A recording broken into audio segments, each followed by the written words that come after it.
네, 여러분 어제부터 이른바 노란 봉투법이 시행에 들어갔습니다.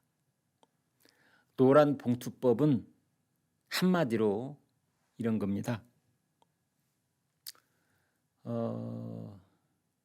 하청기업, 이 협력업체라고 그러죠. 이제 하청, 원청 이 말이 뭔가 이렇게 위아래를 너무나 노골적으로 가르는 것 같으니까 그냥 협력업체 뭐 이렇게 말을 쓰기도 하고 그러는데, 아무튼 이제 지금 노골적으로 원청, 하청이라는 말을 쓰니까 원청기업하고, 그 원청기업은 대기업이죠. 모기업이기도 하고, 거기에는 자회사도 있고, 이제 자회사는 아니지만 뭐 협력기업도 있고 그러는데, 아무튼 모든 협력기업 뭐 하청업체가 다 그 원청 대기업 왜 오너하고 노사협상을 할 수 있게 해주는 것이 바로 노봉법입니다. 노봉법. 노란 봉투라는 말 이제 안 쓰는 게 좋겠어요. 노란 봉투 하면은 야, 예전에 우리 민용지 같은 데다가 아버지 봉급 받았고 거기서 동전 소리 짤랑짤랑까지 들었던 저희 같은 세대 입장에서 본다면 노란 봉투 하면은 뭐 뜻이 괜찮아 보이거든요. 이게 바로 이미지 더 씌우는 건데, 노란 봉투법 하지 말고 그냥 노봉법 이렇게 바꿔서 불러야 됩니다. 그래야 국민적 인식도 좀 깨어날 수 있다고 저는 생각을 하는데요. 그 다음 이 노봉법의 또 치명적인 문제 하나가 뭐냐. 노조가 불법 파업을 일으켜도 예전에는 그 노조가 불법 파업을 일으켜서 공장 물건이 파괴가 된다든지 또는 몇 달 동안 생산을 못해서 거기에 엄청난 피해가 발생할 경우에는 노조에게 피해 복구, 피해 보상을 요청할 수 있게 돼 있었습니다. 근데 이 노봉법은 그걸 극도로 제한시켜 놨습니다. 마음 놓고 파업해라. 불법이 됐든 뭐 합법이 됐든 그런 거 따질 계제가 아니고 원하는 대로 다 해. 이런 메시지를 주는 것 아니냐, 이제 이런 비판이 있었는데, 이재명 대통령이 어제 여의도의 한국노총 창립 80주년 기념 영상 축사에서 뭐라고 했느냐.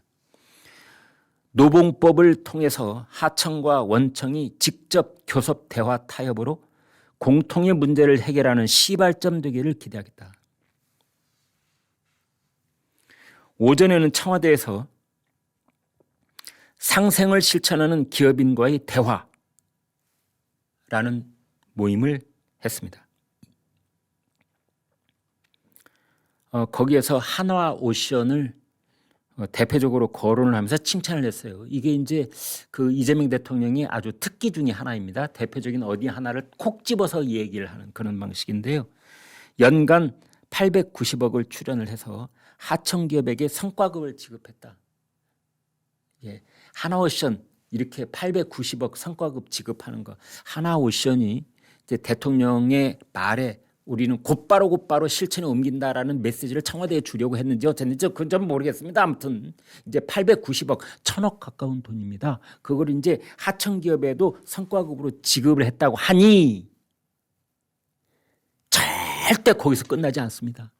하나오션 그렇게 끝날 것 같습니다. 아닙니다. 이제는 하나오션에 가령 청소하시는 분들, 하나오션에 그 사원식당에서 밥을 지어지는 분들, 이런 분들도 우리한테도 성과급 내놔. 아니 이렇게 가는 겁니다. 사회라는 건. 야, 우리는 하청기업 아니야? 하나오션에 뭐 부품 납품하는 데만 이게 하청기업이야? 우리는 하나오션이 잘 굴러가기 위해서 우리가 쓸고 닦고 청소하고 걸레질하고 쓰레기 갖다 버리고 왜 우리한테는 성과급 안 줘? 우리는 당신들 일 열심히 하라고 점심마다 밥 지어줬잖아. 왜 우리한테는 성과급 안 줘? 그렇게 되는 겁니다. 그게 밑도 끝도 한도 없이 이제 가는 겁니다. 그러면 그 하나오션에 밥을 지어서 제공하는 분들 또는 뭐 청소를 제공하는 분들이 있다고 하면은 그분들한테 청소 도구를 납품하는 업체, 그분들 식당에 식자재를 납품하는 업체, 여기도 요구할 거 아니에요. 꼬리를 문다는 것은 그렇게 물고 가는 겁니다. 가령 하나오션이 어떤 요만한 그런 이렇게 큰 나살 하나 납품을 받았다고 가정을 해보겠습니다. 거기에 하청업체가 어디까지냐를 끝까지 물고 들어가면은 어디까지 가야 될 겁니까?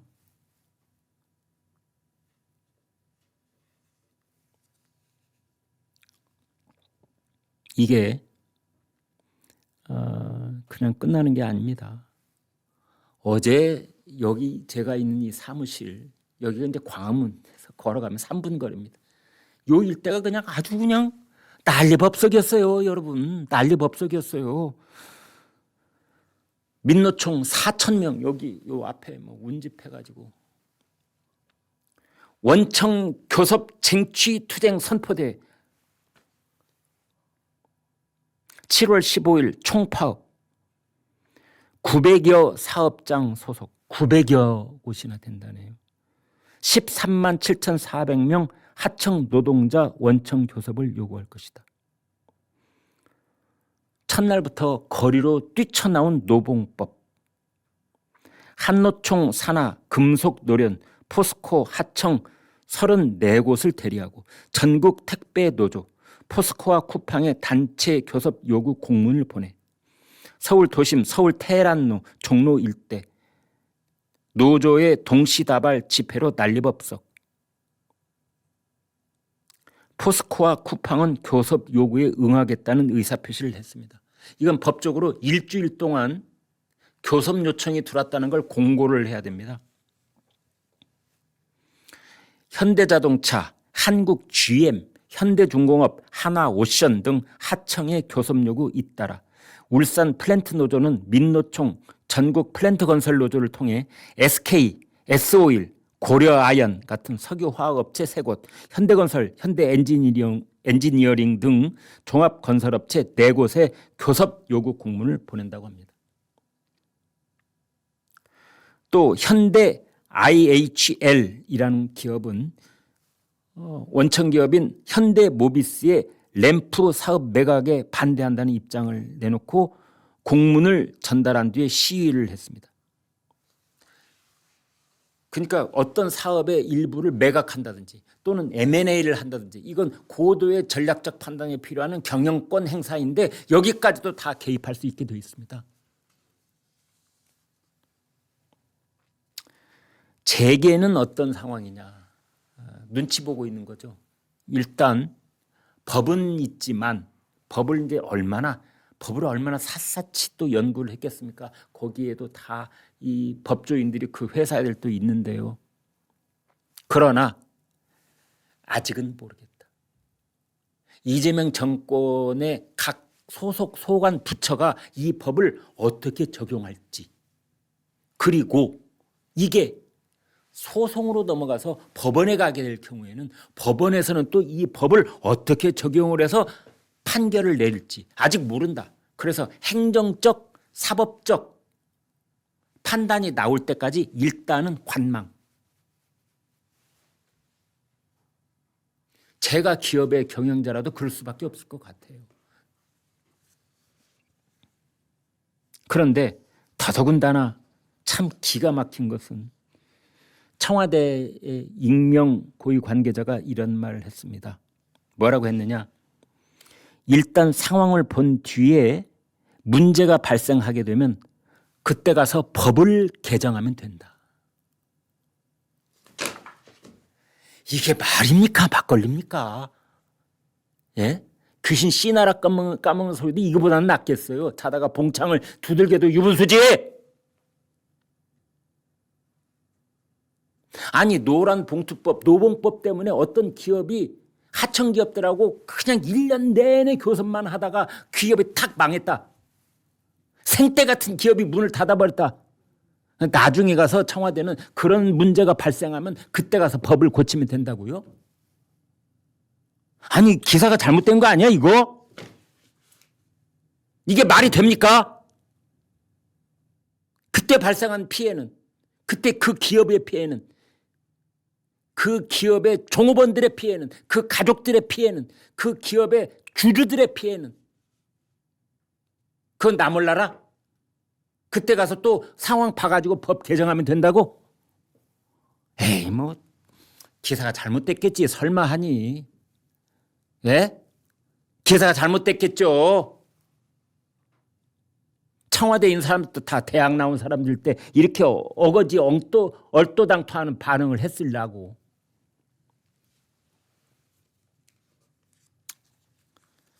아휴. 이재명 상생을 말한 날 노조는 진짜 사장 나와라 라고 했다. 조선일보 일면 톱입니다. 민노총 뭐라고 하고 있느냐. 세상이 바뀌었다. 900개 사업장에서 교섭 요구가 쏟아지고 있다. 재계는 눈치 싸움, 기준이 생길 때까지 행정적 또는 사법적 판단이 나올 때까지 일단은 기다려보자.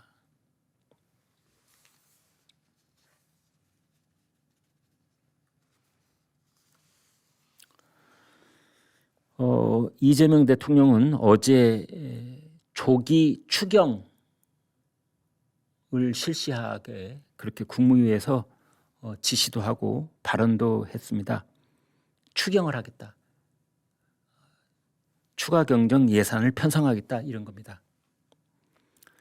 재정 지원을 해야 된다. 소상공인 지원 그리고 한계 기업을 지원하겠다. 일률적 유류세 인하만으로는 안 된다. 그래서 초과 세수 활용을 해서 편성한다. 이런 말이 나오고 있습니다. 청와대 국무회의에서 나온 말들입니다. 위기 상황 땐 어려운 사람은 더 어려워지고 상류층은 더 좋아지는 경향이 있다. 이재명 대통령이 그런 말을 했네요. 위기 때는 어려운 사람은 더 어려워지고 잘 사는 사람은 더 좋아진대요.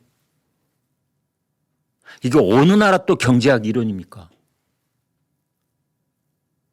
위기 때에는 다 같이 어려워지는 것 아니에요? 이게 말하면 교묘한 이재명식 이분법입니다. 갈라치기. 위기가 닥치면 위기가 닥쳐도 사장은 잘 먹고 잘 살아. 아마 더 잘 살게 될걸. 그러나 저 밑에 있는 말당 직원은 더 어려워지는 그런 말하고 비슷하잖아요. 위기가 오면 유류세가 이 국제 유가가 막 120달러, 막 150달러 이렇게 하게 돼서 어떤 기업이 석유 화학 제품을 만드는 그 기업이 오면 그 위기가 오면 사장님도 전무님도 부장님도 그다음에 대리도 이제 막 입사한 사원도 다 어려워지는 거죠. 그런데 이재명 대통령은 뭐라고 하느냐?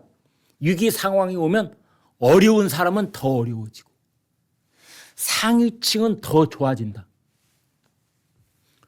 이재명 대통령한테 묻습니다. 이게 어떤 경제학자의 경제이론이에요? 누가 그럽니까? 누가? 10만 개의 기업이 있으면 그중에 한두 개 그런 경우가 생긴다? 그런 뜻입니까? 이게 선거를 앞두고 대통령 입에서 나오는 발언이라고 믿기 힘들 만큼 교묘하게 갈라치기. 아니 추가 경정 예산에 관한 지시를 하면 그것만 얘기하면 됐지. 왜 이런 말을 갖다 끼워 넣는 겁니까?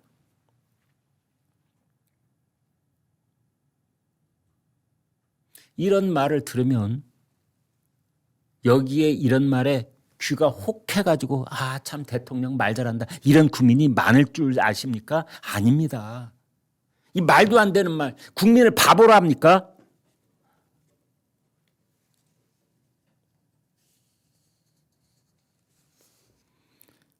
이런 말도 했습니다. 재정 집행의 가장 큰 원칙은 부의 2차 분배를 통해 과도한 양극화를 조정하는 것이다. 그 같은 머릿속에서 같은 줄거리 속에서 나오는 얘기죠. 재정정책, 추가 경정 예산안을 이제 얼마 액수는 말을 하지 않았습니다. 몇십조 원이 될지 어느 규모일지 아무튼 그것을 하는 가장 재정정책이죠. 추가 경정 편성하는 게 가장 큰 재정정책 중에 하나일 텐데 그건 역시 뭐 하는데 첫 번째 원칙이 있느냐? 양극화를 줄여가는 것이다. 그러니까 이재명 대통령의 머릿속에는 추가 경정 예산을 편성을 해서 위기에 처한 기업이 그 위기를 돌파해서 위기가 끝난 다음에 다시 재도약할 수 있는 그 발판을 마련하는 쪽으로의 생각은 1도 없는 겁니다. 추가 경정 예산안이 마련이 되면 그건 이제 일방적으로 퍼주기. 헬리콥터에다 싣고 가지고 돈 살포하는 이런 생각만 하고 있는 게 아닌가.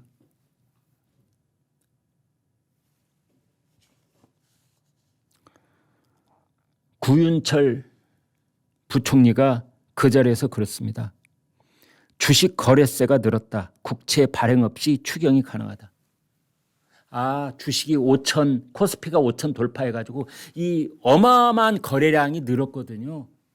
지금 1, 2, 3월 석 달 동안에 거래량이 말도 못하게 늘었습니다. 그러면 거래를 할 때마다 주식을 한 개 사고 팔 때마다 어떤 증권사를 통해서 사고 팔든 거기에는 정부가 거기서 뺏어가는 거래세라는 게 있습니다.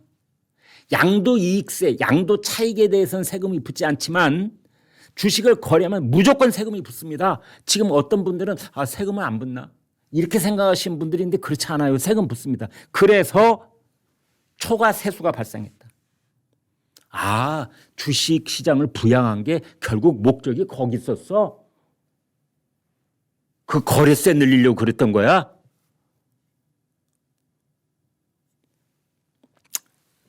그런 생각도 들었습니다.